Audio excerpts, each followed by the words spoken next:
She thought stealing my login credentials would make her the next engineering superstar. Instead, she just handed me the perfect tool to watch her destroy her own career with designs that could have killed people. I'm Garrett Coleman, 47 years old, and this is how I used patience and precision engineering to let someone hang themselves with their own ambition. I've been designing bridges and infrastructure for Morrison Engineering Solutions here in Houston for 12 years now. Started right after my Army service ended, worked my way up from junior engineer to senior project lead. The company's good to me, decent benefits, steady work, and they understand when I need to leave early for my son's baseball games or take my mom to her doctor appointments.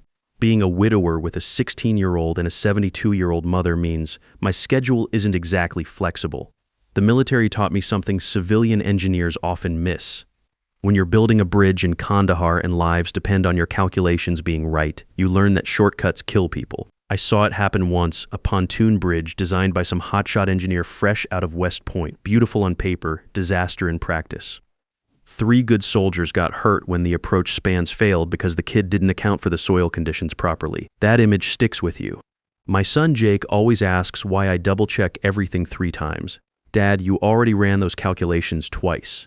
But that's exactly why we're both alive and healthy today. In engineering, there's no such thing as being too careful. Every beam, every foundation depth, every stress calculation, they all matter because real people drive over what you design every single day. Mom doesn't really understand what I do anymore.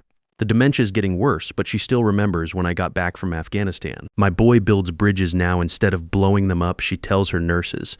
It's not entirely accurate, but close enough. The Army Corps of Engineers did plenty of building between the demolitions. So when Morrison hired this MIT graduate straight out of school, promising he'd revolutionize our approach to infrastructure design, I already knew we were headed for trouble. His name was Hunter Davis, 29 years old, and he walked into our office like he owned the place. Perfect smile, firm handshake, and a portfolio that read like engineering fantasy fiction. Apparently, he'd developed some new approach to span-to-depth ratios that would change everything about modern bridge construction. The whole office was buzzing about this wonder kid before he'd even finished his first week. I watched from my corner workstation as he made his rounds, shaking hands and dropping names from his MIT professors, like they were supposed to mean something to guys who'd been building actual bridges for decades. His confidence reminded me of that lieutenant back in Afghanistan, all theory, no practical experience. Our CEO, Brooke Williams, introduced him during the Monday morning meeting. Hunter brings fresh thinking to government contracting, she announced while Hunter stood there radiating the kind of confidence that comes from never having a design fail in the real world. His innovative approach will help us capture larger state contracts and modernize our design methodologies. Then she looked at me. Garrett will be handling technical oversight and ensuring all designs meet safety specifications. Translation: I do the actual engineering work while Hunter gets the credit. I'd heard this song before. The first red flag came during his second day. Hunter was looking at our current projects board, pointing at the Cypress Creek overpass we just completed. Why did you use such conservative load factors? You could have saved 20% on materials with optimized calculations. Shane Pierce, our junior engineer, looked confused. Those are standard Texas DOT requirements. We can't just ignore state safety margins. Hunter waved dismissively. Those are legacy constraints. Real innovation requires pushing past traditional limitations. He pulled out his laptop and started showing alternative calculations. Beautiful spreadsheets, impressive graphics, and load factors that would have turned that overpass into a death trap during the first major storm. I'd heard similar logic from young officers who thought battlefield tactics were suggestions rather than life-saving procedures. The results were usually educational and occasionally catastrophic. That afternoon, Hunter found me at my workstation. Didn't knock on my cubicle wall, just walked right in. Military protocol teaches you basic respect. You announce yourself when entering someone's workspace. Civilians who ignore this usually ignore other important boundaries too. You must be Garrett, he said, flashing that MBA smile. I've heard you're the technical expert around here. The compliment felt manufactured, like something from a management handbook about dealing with older employees. I'm excited to collaborate on some revolutionary approaches to infrastructure design. I smiled politely and asked what revolutionary approaches he had in mind. His answer was predictable, something about leveraging digital optimization to disrupt traditional structural paradigms. In plain English, he wanted to use computer modeling to replace the judgment that comes from actually building things. When I mentioned soil load factors and real-world stress testing, he waved it off. Those are legacy constraints. Innovation requires pushing past traditional limitations. The way he said traditional made it sound like a dirty word. Like the safety protocols that kept bridges standing were just old-fashioned thinking that needed to be updated. I've seen what happens when you ignore those protocols. It's not pretty. Over the next few weeks, Hunter's pattern became clear. He'd show up to meetings with flashy presentations about revolutionary design concepts, then disappear when it came time for the actual engineering work. The calculations, the safety reviews, the tedious but critical work of making sure bridges don't collapse, that all fell to me and Shane. Shane's a good kid, reminds me of the junior engineers I used to mentor back in the Army. Smart, eager to learn, and most importantly, he understands that engineering isn't about showing off, it's about keeping people safe. He started noticing things too. Garrett, have you looked at Hunter's portfolio projects? Shane asked me one afternoon while we were reviewing foundation specs for a small county bridge. I tried to verify some of his previous work for reference. Half of those projects were never actually built. That didn't surprise me. In the Army, we called them PowerPoint warriors. Officers who could brief a perfect mission, but had never actually led troops in the field. They understood the theory, but missed the crucial details that only come from real experience. The breaking point came when we landed the big one, a $45 million highway bridge project for the Texas Department of Transportation. This wasn't some small county crossing. This was a major interstate bridge over the Brazos River, carrying 50,000 vehicles daily through one of the busiest corridors in Texas. TxDOT doesn't mess around with safety requirements, and this particular bridge had some tricky soil conditions that would require careful foundation work. I spent 2 weeks developing the preliminary designs, running stress calculations, and modeling different foundation approaches. The soil reports showed typical Houston clay with some unusual density variations about 15 feet down. Nothing impossible to work with, but it meant the foundation system needed careful engineering. You can't just guess at load distribution when you're spanning 800 feet of river with that much traffic. The work was solid, conservative enough to be safe, innovative enough to be cost-effective. I used a hybrid approach, combining traditional deep foundations with some newer tension cable techniques that would reduce material costs without compromising safety margins. Everything documented and double-checked because that's how you avoid killing people. Hunter barely participated in the design phase. He'd show up to review meetings, nod approvingly at my calculations, and make vague comments about optimization opportunities and paradigm shifts. Then he'd disappear back to his office to work on whatever MIT graduates do when they're not actually engineering, but he was paying attention. I noticed him asking detailed questions about the foundation specs, the load calculations, even the soil density reports. At the time, I thought he was finally trying to learn something practical. Shows how much I knew about human nature. Tuesday evening, around 6:30, Hunter showed up at my workstation. The office was mostly empty, just the hum of computers and the distant sound of Houston traffic. Most of the younger engineers had left by 5:30, but I was still working through some final calculations for the approach spans. "I need your login credentials for the project files," he said. Not asks, stated. "I'm putting together a presentation for TxDOT and need to access the working documents. In the Army, unauthorized access to classified materials meant court-martial. In civilian engineering, apparently it was just standard procedure for rising stars. Those files contain preliminary calculations," I said carefully. "They're not client-ready yet. Some of the load factors are still being verified." He waved dismissively. "I understand what I'm doing. I just need to pull some frameworks for Thursday's presentation meeting." Then he just stood there expecting compliance. I could have refused. Could have escalated to Brooke and demanded proper authorization. Could have explained that those files contained working drafts with assumptions that needed verification before any client saw them. Instead, I remembered something my squad leader used to say. Sometimes the best way to teach someone about consequences is to let them experience them directly. "I'll email you the credentials," I said, keeping my voice neutral. "Everything you need should be in the project folders." As he walked away, I sat there staring at my monitor, 12 years of watching my work disappear into other people's highlight reels. 12 years of being told I wasn't leadership material while leaders presented my designs to clients who trusted my expertise. Something cold and sharp crystallized in my chest. I had a choice. I could let Hunter present my actual work and watch him get credit for 2 weeks of careful engineering. Or I could teach him why you don't steal credentials from someone who's been building things longer than you've been alive. I opened a new folder and started typing. TxDOT Final Deliverables GC with my initials barely visible at the end. Time to arm the trap. Creating those dummy files felt like planning a military operation. Each design needed to look perfect on the surface, but contained fatal flaws that would detonate under professional scrutiny from people who actually knew bridge engineering. I spent the next 3 evenings after Hunter left, usually around 700, crafting my masterpieces. The genius wasn't in making them obviously wrong. Any idiot could spot that. The genius was in making them look professionally correct to someone who didn't understand the underlying engineering principles while ensuring they'd be immediately flagged by anyone with real experience. File 1, Foundation Specifications, beautiful CAD drawings, professional formatting, color-coded soil analysis charts that would make any MBA swoon. But underneath that polished surface, I'd specified foundation depths that were completely inadequate for Houston's clay soil conditions. Any structural engineer would spot it immediately. You can't build a $45 million bridge on foundations designed for a garden shed. The irony was perfect. Hunter wanted to cut corners and ignore safety margins. I was giving him exactly what he wanted, a design that looked innovative, but was actually catastrophically dangerous. File 2, Load Calculations.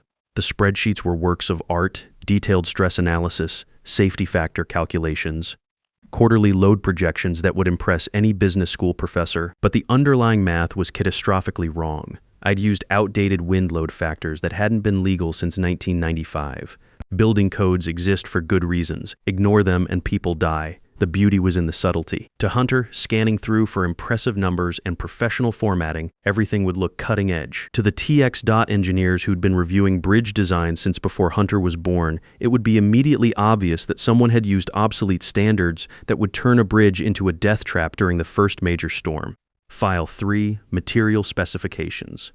This one was my personal favorite. I'd specified steel grades that looked impressive on paper but weren't rated for the dynamic loads a highway bridge experiences. The tensile strength numbers were beautiful, the reality was terrifying. Any engineer who'd actually worked with structural steel would know that grade 50 steel can't handle highway loading without proper reinforcement. Files 4 through 7 followed the same pattern, professional presentation hiding dangerous incompetence. A traffic flow analysis that violated state safety requirements, drainage specifications that would flood during normal Texas rainstorms, and anyone who's lived through a Houston hurricane knows what happens when drainage fails. Expansion joint calculations that would buckle during our summer heat cycles. The genius was in the details.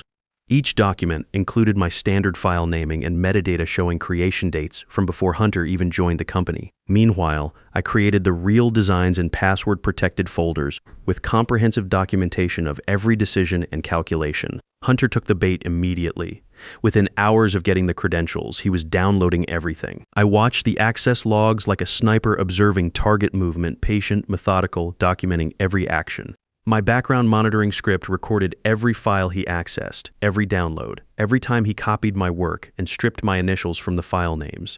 By the next morning, he was presenting my sabotaged work as his revolutionary engineering breakthrough. I worked all night developing these approaches he announced during our team stand-up, pointing to calculations I'd created weeks earlier.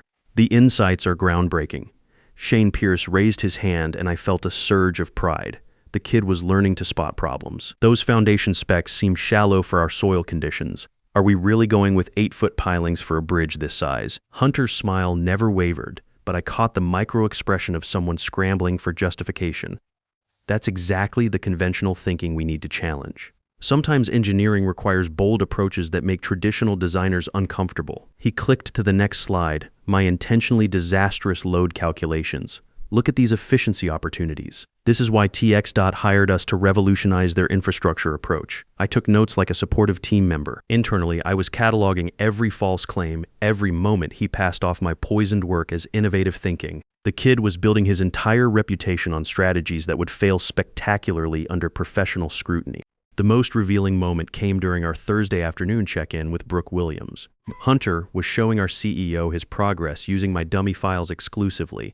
The engineering work is exceptional, Brooke said. Glancing at me, Garrett, your foundation expertise really shows through here. Actually, Hunter interjected smoothly. While Garrett provided some initial data gathering, I've completely reimagined the structural approach based on my MIT research background. This represents a fundamentally different methodology than what traditional bridge engineers typically recommend. I smiled and nodded. Hunter has definitely put his unique perspective on the project. Let him claim it. Let him own it. Let him build his entire career on engineering that would collapse under state review. Every presentation made him more committed, more invested in the fiction. He couldn't reverse course without admitting he'd been presenting garbage for weeks. Meanwhile, I maintained 2 parallel workflows. The dummy files continued feeding Hunter's growing confidence while I built the real strategy in secured folders only I could access. The actual Brazos River Bridge analysis told a completely different story. Genuine structural solutions, authentic foundation strategies, and actionable designs that would legitimately handle 50,000 vehicles daily for the next 50 years. Every framework was documented, every assumption explained, and every recommendation grounded in my 12 years of combined military and civilian engineering experience. This was my insurance policy, my ace in the hole waiting in the wings while Hunter performed his dance of destruction with my poisoned intelligence. The real designs accounted for Houston's soil conditions, incorporated proper safety margins for wind loads, and used steel grades actually rated for highway applications. The preliminary review with TxDOT was scheduled for the following Tuesday. Hunter had already sent them the complete design package, 47 slides of beautiful incompetence. A monument to everything wrong with prioritizing innovation over safety. There was no turning back. The fuse was burning, and I had front row seats to the explosion. But first, I needed to make sure my real designs were ready for deployment, just in case anyone asked what actual competence looked like. Over the weekend, I ran final calculations on the legitimate bridge design. Everything checked out: foundation depths appropriate for clay soil, load factors meeting current Texas standards, material specifications that would actually work. The kind of boring, reliable engineering that keeps people alive. Jake helped me organize the documentation, though he didn't understand what we were doing. "Dad, why do you have two different sets of bridge plans? Sometimes you need a backup plan, son. In engineering, redundancy saves lives." Monday morning arrived with the clarity that comes from knowing you've prepared for every contingency. Hunter spent the day rehearsing his presentation, confident in his revolutionary approach to infrastructure design. I spent the day double-checking calculations and preparing for the aftermath. By Tuesday morning, one of us would be vindicated. The other would be updating his resume. The TxDOT conference room looked like mission control for bridge building. Engineering charts covered the walls, and a table large enough for 20 people dominated the center. 15 state engineers filed in that Tuesday morning, including Logan Reed, the project director, and Savannah Foster, TxDOT's chief engineering officer, and former Air Force colonel who'd built half the military infrastructure in the Middle East. You don't get to be TxDOT's chief engineer by accident. Savannah had survived 3 Pentagon tours, 2 combat deployments, and decades of dealing with contractors who thought they could cut corners on public safety. Her silver hair was pulled back in a regulation tight bun, and her handshake could crack walnuts. Hunter's MIT credentials weren't going to impress her. Hunter arrived 15 minutes early, wearing a suit that probably cost more than my monthly mortgage. He worked the room like a politician, all confident handshakes and startup jargon. I sat in the back row, laptop ready, watching his performance with the detached interest of someone who knew exactly what was about to happen. Logan Reed called the meeting to order. Let's see what Morrison Engineering has developed for the Brazos River crossing. Hunter clicked through his opening slides with practiced confidence: company overview, project timeline, innovation promises, safe territory that couldn't expose the problems underneath. I recognized the tactical approach from military briefings. Build confidence before delivering the payload. Unfortunately for Hunter, his payload was a live grenade with the pin already pulled. Then came slide 12, foundation specifications. The moment the drawings appeared on screen, I watched Logan's expression shift from polite attention to professional concern. Hunter had just recommended 8-foot foundations for a bridge that needed 12-foot pilings minimum. Can you explain these foundation depths? Logan asked, his voice maintaining diplomatic neutrality while his eyes telegraphed skepticism. 8 feet seems inadequate for this soil profile. Hunter's smile never wavered, but I caught the micro-tension around his eyes, the first crack in his confidence. Our analysis shows significant cost savings through optimized foundation design, he replied smoothly. These specifications represent breakthrough thinking that challenges traditional over-engineering. Savannah Foster leaned forward slightly, her colonel instincts engaging. Son, this bridge carries 50,000 vehicles daily. We don't do breakthrough thinking with public safety. Those foundation depths would be inadequate for a parking garage, let alone a major highway bridge. Slide 15. Load calculations. Logan pulled out his tablet, his frown deepening as he cross-referenced Hunter's numbers with actual building codes. These wind load factors. When was this analysis completed? These standards haven't been legal since the Clinton administration. The room temperature seemed to drop 10 degrees. You could have heard a pin drop if it weren't for the sound of Hunter's career imploding in real time. Innovation requires challenging outdated regulatory constraints, Hunter said, though his hand trembled slightly on the presentation remote. Slide 18. Material specifications. Now even junior engineers were exchanging concerned glances. A whispered conversation erupted at the far end of the table. Someone was definitely running calculations on their phone. "Mr. Davis," Logan said, ice crystallizing in his voice. Are you seriously specifying grade 50 steel for dynamic highway loading? This bridge would fail during the first major storm. Have you ever actually built anything? The room fractured. Voices rose as engineers identified additional problems. Why were the expansion joints undersized? How could drainage be this inadequate? Are these really the final specifications for a $45 million project that people's lives depend on? Hunter floundered, retreating into consultant buzzwords about paradigm shifts and revolutionary approaches. Each answer dug his grave deeper.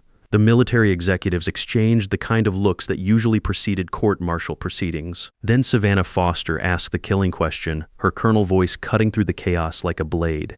Do you have any actual bridge design experience at all? Silence descended like a tactical nuke. 15 pairs of eyes locked on Hunter. His mouth opened, closed, opened again. No sound emerged. The confident MIT graduate had finally encountered a situation that couldn't be solved with PowerPoint animations and startup jargon. Logan's voice was quiet, controlled, lethal. Mr. Coleman, do you have anything to contribute? Every head turned toward me. Hunter went pale, finally understanding that his house of cards was collapsing in real time. I stood, smoothing my jacket with the deliberate calm of someone who'd spent years preparing for high-pressure situations. Yes, Mr. Reed, I do. My laptop was already open, real designs loaded, grounded in 12 years of combined military and civilian engineering experience. May I? I connected to the projector.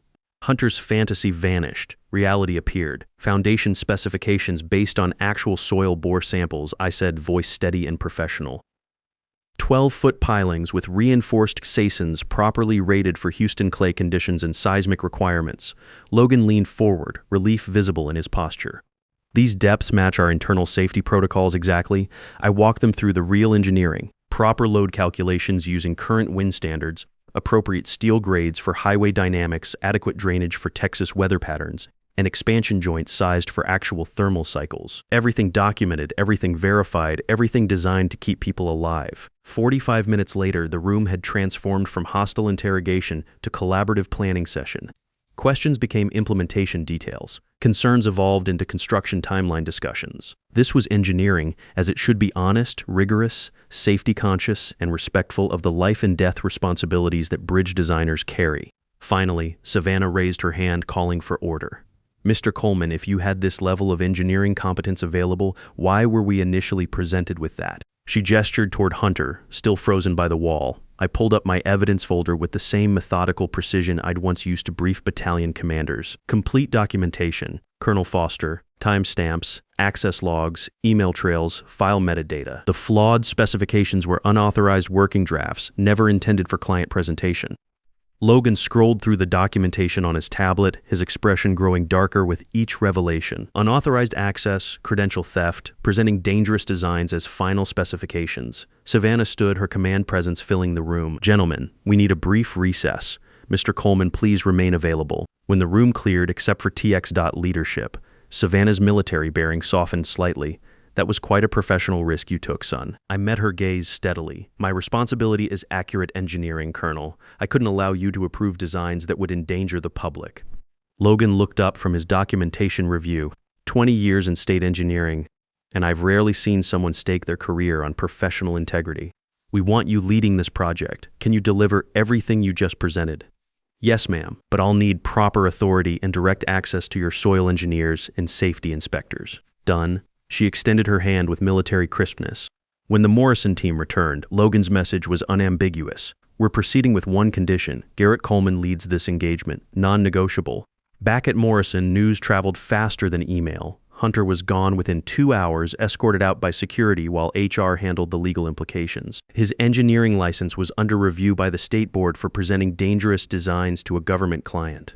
By 300, Brooke announced to the entire company, Garrett Coleman is now Chief Engineering Officer. Hunter Davis is no longer with our organization. 6 months later, the Brazos River Bridge opened on schedule and under budget, exceeding all state safety requirements. It generated an 18% improvement in traffic flow and saved $3 million in long-term maintenance costs through proper initial design.